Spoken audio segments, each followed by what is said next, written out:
Welcome everyone, this is Common Cam, and today I'm going to explain the ending for Chancellor's War for Cybertron Kingdom. Now there's a lot of head scratchers, as expected, because this series deals with the concept of a multiverse. We've got a lot of factors in play here, like Megatron's future, Galvatron, Optimus Prime's dark future, Nemesis Prime, all interwoven, all connecting with each other, especially with the Beast Wars characters as well, who actually know of Galvatron and Nemesis Prime, as established towards the ending of the series. So there's going to be an awful lot to talk about, an awful lot to where this series actually could go in the future, potentially, because it's kind of like a post-credit scene. It's like the ending's ending, something that I felt like they didn't actually need to include, but it just felt like they needed to, just because the original ending felt rushed as it is.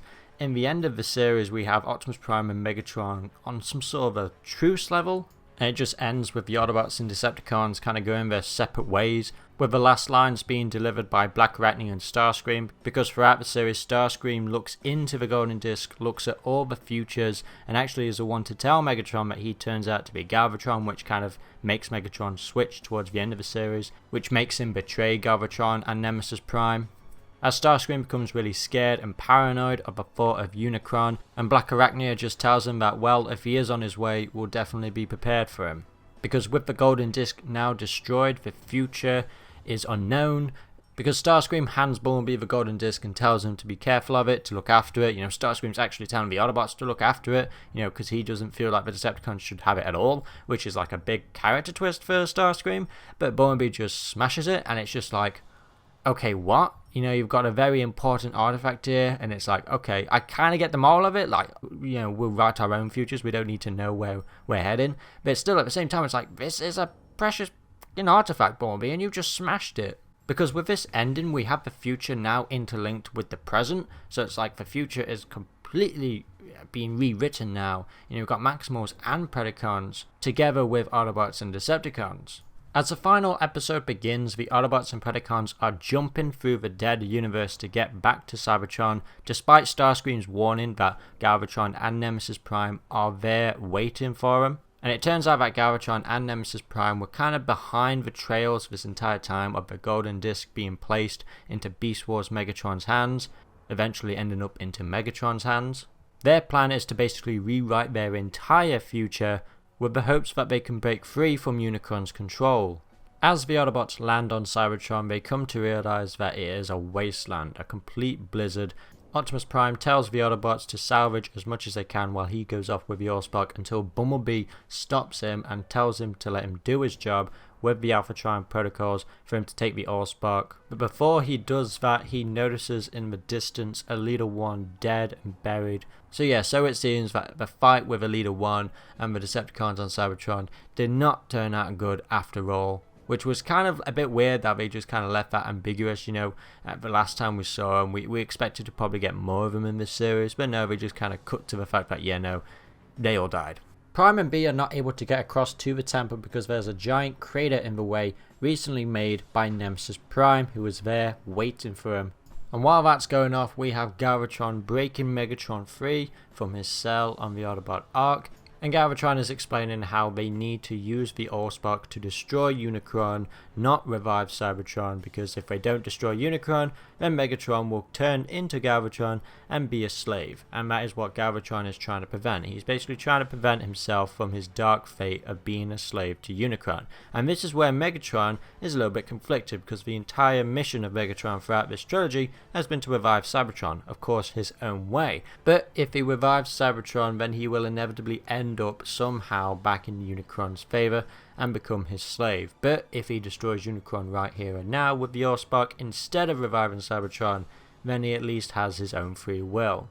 As the episode continues, Optimus Prime and Nemesis Prime are fighting, and soon later Galvatron and Megatron join into the fight, and there's a lot of fighting going off with Maximals and Predacons and Autobots and Decepticons, but then there's a final confrontation between Optimus Prime and Galvatron is basically explaining to Optimus Prime that they are from a future where the AllSpark is basically destroyed, how they are the product of Optimus Prime's failure, how they never used it to revive Cybertron.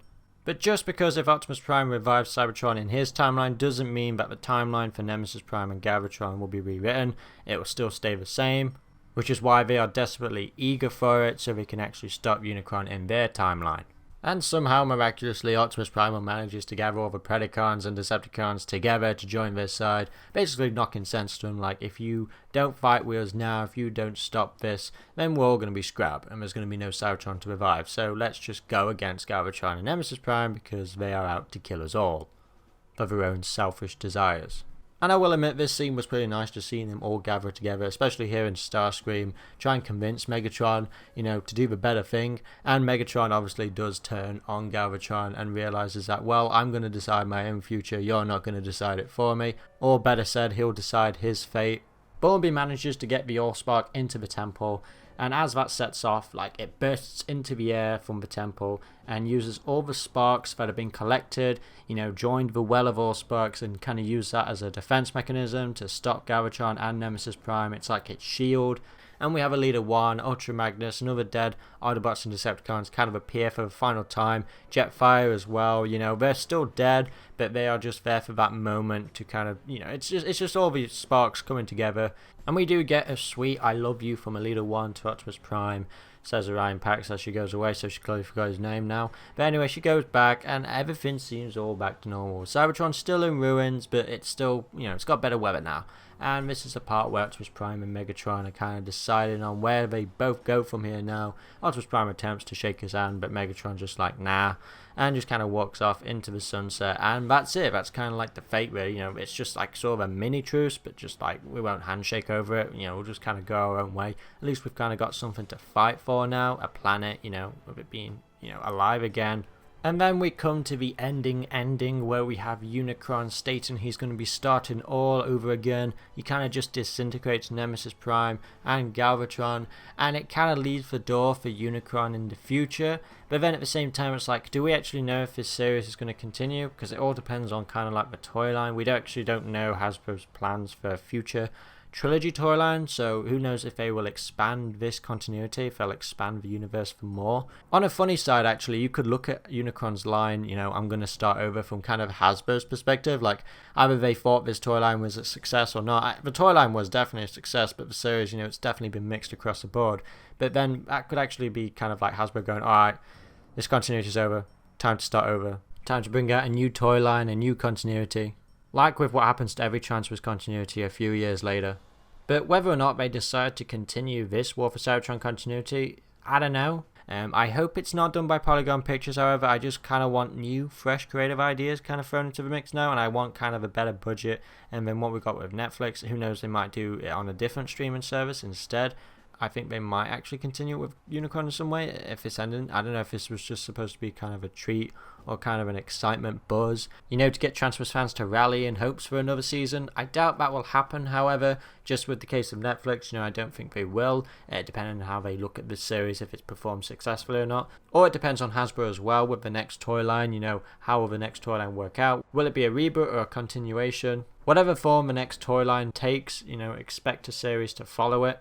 We'll just have to wait and see in the future what Netflix and Hasbro plan to do. Will they continue their partnership or will they go their separate ways? Let me know what you think, guys, in the comment section below. How did you feel towards the ending? Did you feel it was satisfying, or did you feel the ambiguous ending wasn't kind of necessary, considering we don't actually know what the future is for this series yet? Anyway, guys, this has been Common and Cam. Let me know what you think in the comment section below, and for more videos, be sure to subscribe, click that notification bell to get all updates instantly. This has been Common and Cam, and until the next video, goodbye.